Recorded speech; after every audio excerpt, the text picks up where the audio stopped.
Let's look at some of the answers you gave and some other possible answers. One is clearly to comfort the CTO, express sympathy.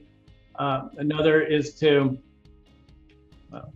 lost my power, meet separately with the COO and CTO to draw them out separately, and then decide what to do.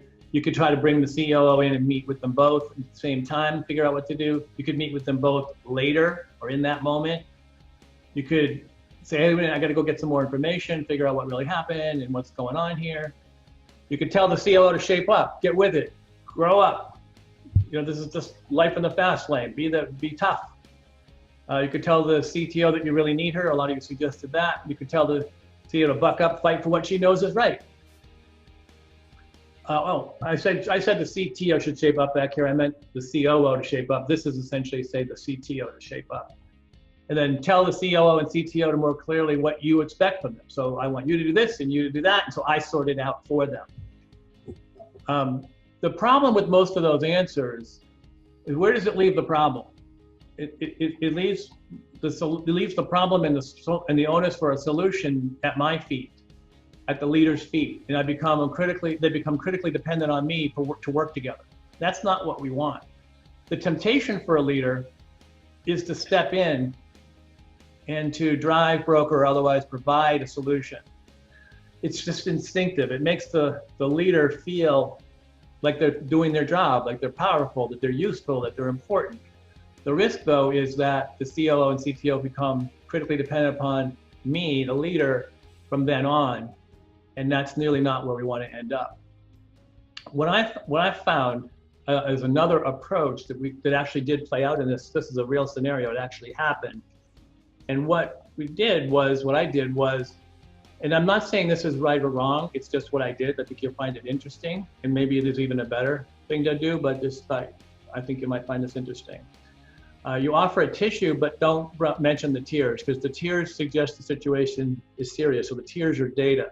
It says it's serious. It means there's anger involved. There's a link here to a whole article, a video presentation by a professor at Harvard who has done work on tears in the workplace, which I suggest you watch if you're interested in more on that. Here's the key question. I asked her, have you told him about this? Have you told him, the COO, that you're not happy with how things are going? Likely she hasn't, and in fact, she hadn't. I feel like, honestly, a lot of people are scared to voice their concerns directly, and they like to hide behind, you know. Exactly. So she says, she's confrontation avoidance to begin with. She doesn't want to do that. And she says, you know, why should I do that? That's not the way things work. Then what it says is, if you were to leave and go somewhere else, what do you think the odds are that you'll run into a similar circumstance in a future role? Pretty high, actually. And who do you hold in high esteem, and how do you think that they would handle a situation like this? And explain that, you know, if she's likely to run into that similar situation again, and she will grow and be a better executive going forward if she learns how to deal with this kind of situation. It's actually common. And if she learns to be powerful in this moment, she'll actually grow as an executive. And then you should take a step in that direction, for starters, by bringing it up with the COO directly and stating what she observes and what she wants. She might say, well, why should she do that? And I think the answer is if she wants to grow. So basically you put the question back to her and say, well, if you want to grow as an executive, if that's important to you, and you realize that in fact you're probably going to run into this again, so you're basically defining a level at which you're never going to get past. Why not solve it here where I'm here to help you? If she buys into that and goes with it, now the situation, the dynamic is completely changed. She leaves the office thinking, how I'm going to go and raise this with the COO.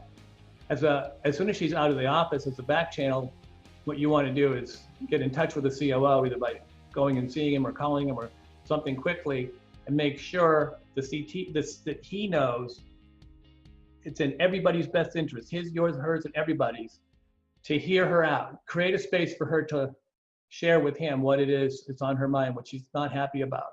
And then to work with her to sort out between them who's responsible for what, and then to review that with me, using perhaps a RACI chart, which you can check on here for responsible, accountable, and so on.